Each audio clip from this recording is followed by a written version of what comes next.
இன்றைக்கு இவ்வளவு நாடு முன்னேறி இருக்கிறது. குறிப்பாக தமிழ்நாடு இந்தியாவிலே 12% முன்னேறி இருக்கிறது என்று சொன்னால், ஜிடிபி 12% தாண்டி இருக்கிறது என்று சொன்னால், இரட்டை இலக்கத்திலே தாண்டி இருக்கிறது சொன்னால், விஞ்ஞானம் வளர்ந்திருக்கிற காரணத்தால் எந்த பணியையும் வேகமாக செய்கிற அந்த விஞ்ஞானம் உதவுகிற காரணத்தால் செய்யப்படுகிற பணிகள் விரைவாகவும் நேர்த்தியாகவும் செய்யப்படுகிற காரணத்தால் தான் நாடு முன்னேறி இருக்கிறது. மாணவர்கள் இன்றைக்கு எங்களுக்கு காண்பித்திருப்பது, எப்போது வெளிச்சம் குறைவானால் தன்னிச்சையாக விளக்கு எரியவும், ஒரு சுவிட்சை தட்டினால் உள்ளே சென்று எந்த பொருளையும் உள்ளே எடுத்து செல்லவும், அப்படி பல்வேறு விஞ்ஞான மூலியமாக ரோபோட்டிக் இயந்திரம் மூலமாக லகுவாக செய்கிற பணியை அங்கே யாரெல்லாம் பெரிய வசதி படைத்தவர்கள் தான் செய்யப்பட வேண்டும், அதை கற்றுக்கொள்ள வேண்டும் என்ற நிலையை மாற்றி மாண்புமிகு தமிழக முதல்வர் தளபதி அவர்களும் பள்ளிக்கல்வித்துறை அமைச்சரும் கிராமங்கள் தோறும் கிராமத்தில் இருக்கிற நகரத்தில் இருக்கிற பேரூரில் இருக்கிற குழந்தைகளும் கற்றுக்கொள்ள வேண்டும் என்ற நோக்கத்தோடு சட்டமன்றத்திலே முதல்வருடைய அனுமதியை பெற்று அறிவித்து அதை நிறைவேற்றுகின்ற பணியை நம்முடைய திருவெரும்பூர் தொகுதியிலிருந்து ஆரம்பித்து வைத்ததில் எனக்கு மற்றற்ற மகிழ்ச்சி. அவருடைய பணி சிறக்க வாழ்த்துக்கள். வரவேற்பு நிறுத்தியிருக்கின்ற நம்முடைய கண்ணப்பன் அவர்களும் ஆத்தி அவர்களும் ஐஏஎஸ் அவர்களும் இந்த துறையை மாண்புமிகு பள்ளி கல்வித்துறை அமைச்சருடைய வழிகாட்டுதலே நாங்கள் சிறப்பாக செயல்பட்டு கொண்டிருக்கிறோம் என்று சொன்னார். ஆம், அதிலே எந்த மாறுபாடான கருத்தும் அல்ல. அவர் தலைவர் நம்முடைய மாண்புமிகு முதலமைச்சர் அவர்களுக்கு மிகவும் நேசிக்கப்படுகின்ற ஒரு அமைச்சர். அவர் துறையில் எதை செய்ய வேண்டும் என்று நினைத்தாலும் அதை உடனே செய்து அதை தருகின்ற இடத்திலே முதலமைச்சரும் பெறுகின்ற இடத்திலே நம்முடைய பள்ளி கல்வித்துறை அமைச்சரும் இருக்கிற காரணத்தால் தான் இந்த துறை வேகமாக முன்னேறி இப்போது கூட விளையாட்டிலே 90 பதக்கங்களை பெற்றிருக்கிறார் என்று சொன்னால், உள்ளபடியே இந்த துறை மிக சிறப்பாக செயல்பட்டு கொண்டிருக்கிறது. உங்கள் துறை ரொம்ப சிரமமான துறை. பல்வேறு கல்விகளை பல்வேறு பகுதிகளிலே பல்வேறு மாணவர்களுக்கு பல்வேறு விதமாக சொல்லித்தரக்கூடிய, ஒவ்வொரு இடத்திலும் ஒவ்வொரு இடம் சொல்லித்தரக்கூடிய துறை. ஆனால் எங்களுக்கு அப்படி அல்ல. நாங்கள் இருட்டாக இருந்தால் லைட்டு போடணும், மேடு பள்ளமாக இருந்தால் ரோடு போடணும், இயற்கை உபாதையை கழிப்பதற்கு இடம் தயார் பண்ண வேணும், குடிப்பதற்கு தண்ணி, குளிப்பதற்கு தண்ணி, இரவானால் லைட்டு, சாக்கடை அந்த நீரை கொண்டு செல்வதற்கும், குடிநீரை கொண்டு செல்வதற்கும், கழிவுநீரை கொண்டு செல்வதற்கும், மழைநீரை கொண்டு செல்வதற்கும், நிலத்தடி நீரை பெருக்குவதற்கும், இதையெல்லாம் ஒரு உடனடியாக நகரை சுத்தமாக வைத்து கொள்கிற பணி தான் எங்களுடைய பணி. அதில் இந்த மாநகராட்சி துறை என்பது கிட்டத்தட்ட எந்த காலத்திலும் இல்லாத அளவிற்கு, நான் ஏன் இதை மாணவர்களிடம் சொல்ல வேண்டும், ஏன் ஆசிரியர்களிடம் சொல்ல வேண்டும் என்று சொன்னால், பள்ளி கல்வித்துறை சிறப்பாக செயல்படுகிறது, நீங்கள் நன்றாக அறிந்து கொள்வீர்கள். ஆனால் இந்த அரசு எடுத்துக்கொண்ட பணியை முதலமைச்சர் இந்த நகரத்தை வளர்க்கவும், நகரத்தை தூய்மையாக வைப்பதற்கும், நகரத்திலே பல்வேறு வசதி வாய்ப்புகளை உருவாக்குவதற்கும் என்ன செய்திருக்கிறார் என்பதை உங்களிடம் சொன்னால் நீங்கள் உடைய பெற்றோரிடம் சொல்வீர்கள். பெற்றோரிடம் சொல்கிற போது இந்த ஆட்சிக்கு ஒரு நல்மதிப்பு வரும். அதன் மூலம் தலைவர் அவர்கள் மீண்டும் முதல்வராக வருவதற்கு ஒரு வாய்ப்பு ஏற்படும் என்ற காரணத்தால் அதை உங்களிடம் சொல்கிறேன்.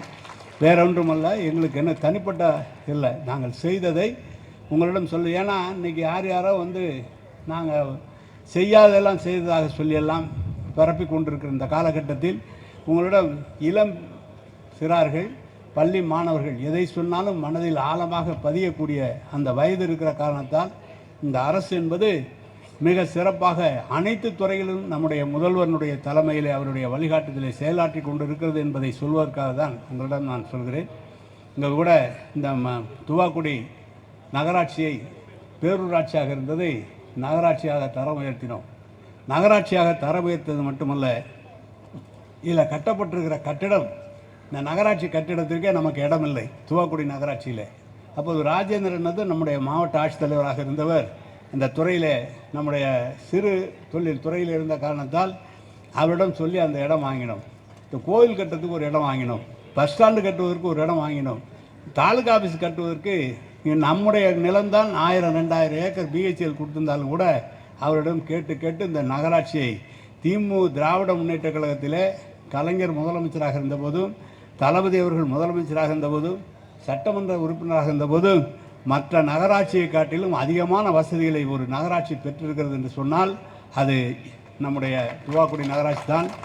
நானும் துறையினுடைய அமைச்சர், நானும் இதே போல் 2 கட்டிடங்கள் எங்கள் துறையில் நம்முடைய சரவணன் சொல்கிறார் 1 கோடி என்றால் மொத்தம் 23 கோடி ரூபாய் செலவில் அந்த 2 கட்டிடங்கள் கட்டப்பட்டு கிட்டத்தட்ட 2000 பிள்ளைகள், நகராட்சிக்கு கட்டிடம் 2000 பிள்ளைகள் ஒரு இடத்திலும், ஒரு இடத்தில் 1500 பிள்ளைகள் படிக்கிறார்கள்.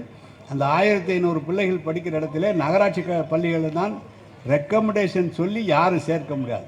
பரீட்சை வைத்து நேர்மையான முறையில் சேர்ந்திருக்கிறார்கள். ஆங்கிலத்தில் பிரமாதமாக பேசுகிறார்கள் பள்ளி மாணவர்கள். அது நகராட்சி பள்ளி. நான் இதை ஏன் சொல்கிறேன் என்று சொன்னால், சென்னையில் ஒரு காலத்தில் நகராட்சி பள்ளி என்று சொன்னால், மாநகராட்சி பள்ளி என்று சொன்னால் மிகவும் கொஞ்சம் மட்டமாக நினைத்த காலம் போய் இன்றைக்கு மாநகராட்சி பள்ளி 1,15,000 மாணவர்கள் சென்னை மாநகராட்சியில் படிக்கிறார்கள். அனைத்து கட்டிடங்களும் தனியார் பள்ளி கட்டிடங்களைப் போல மிளிர்கின்றன, புதிய கட்டிடங்களாக மிளிர்கின்றன. எனவே தான் இது இங்கு மட்டுமல்ல, தமிழ்நாட்டில் இருக்கிற 138 நகராட்சிகள் இருக்கிறது, 490 பேரூராட்சிகள் இருக்கிறது, 25 மாநகராட்சிகள் இருக்கிறது. எல்லா இடங்களிலும் கல்விக்கு என்று சொன்னால் உடனடியாக அந்த நிதியை தருகிற ஒரு துறையாக நம்முடைய முதலமைச்சர் அவர்களுக்கு நிதி வழங்கியிருக்கிறார்கள். எல்லாத்துக்கும் இருக்கும். பர் ஹெட்டு நாங்களாம் சேர்மனாக இருந்தவங்க, பர் ஹெட்டு 10 பைசா. ஒரு மனிதன் பிறந்து வளர்ந்தால் வருடந்தோறும் 10 காசு நம்முடைய கல்வி நிதிக்காக ஒதுக்கப்பட வேண்டும். அப்படி ஒதுக்குற நிதி என்பது பல்கி பெருகி இன்றைக்கு உடனடியாக தருவதற்கு நகராட்சியிலே பணம் எதுக்கும் இல்லை என்று பணம் மற்றதுக்கெலாம் இருக்காது. பள்ளி கல்வித்துறை என்று சொன்னால் அவர்கள் கேட்கின்ற போது பள்ளிகள் கட்டுவதற்கு மாணவர்களுக்கு என்று சொன்னால் உடனடியாக வழங்குவதற்கு நிதி தாராளமாக இருக்கிற ஒரு தொகை, அந்த தொகை இருந்து கொண்டிருக்கிறது. என்ன இதையெல்லாம் நான் சொல்வதற்கு காரணம், இந்த மாநகராட்சியில், இந்த நகராட்சியிலே இந்த 5 ஆண்டு காலத்தில் 60 கோடி ரூபாய் பணம் நடைபெற்றிருக்கிறது. அவரே 4 முறை தலைவராக இருக்கிறார். எந்த காலத்திலும் இவ்வளோ நிதி வந்திருக்காது. தளபதி முதலமைச்சராக இருந்த காலத்தில் தான் இவ்வளோ பெரிய நிதி இந்த நகராட்சிக்கு வந்திருக்கிறது. எனவே பள்ளி கல்வித்துறை என்பது இன்றைக்கு மாதிரி பள்ளி ஒன்று இங்கே கட்டியிருக்கிறார்கள். அதை முதலமைச்சர் அவர்களே வந்து திறந்து வைத்தார்கள். இங்கே வந்து பார்த்தால் நகராட்சி பள்ளி மிக சிறப்பாக இருக்கிறது. எங்களுக்கெல்லாம் பெரிய மகிழ்ச்சி. மாணவிகள் நல்ல கற்று தேர்ந்து பெரிய அளவில் வெற்றி பெற்று வாழ்க்கையிலே முன்னேறுவதற்கு ஒரு அடித்தளம் அமைப்பதாக இந்த பள்ளி கட்டிடம் அமைந்திருக்கிறது. எனவே வந்திருக்கிற மாணவிகள் இதை நல்ல பயன்படுத்தி கொள்ள வேண்டும் என்று சொல்லி, இந்த திருவரம்பூரில் இருக்கிற பகுதியில் இருக்கிற மக்கள், நான் ஒன்று குறிப்பாக சொல்கிறேன். 96-2001 கலைஞர் முதலமைச்சர் அன்றைக்கு தான் முதலாக வந்து நமக்கு நாமே திட்டத்தை இங்கு தான் கலைஞர் துவங்கி வைத்தார். இப்போது நம்முடைய முதலமைச்சர் வந்து விளையாட்டுத்துறை இங்கு தான் துவங்கி வைத்திருக்கிறார்.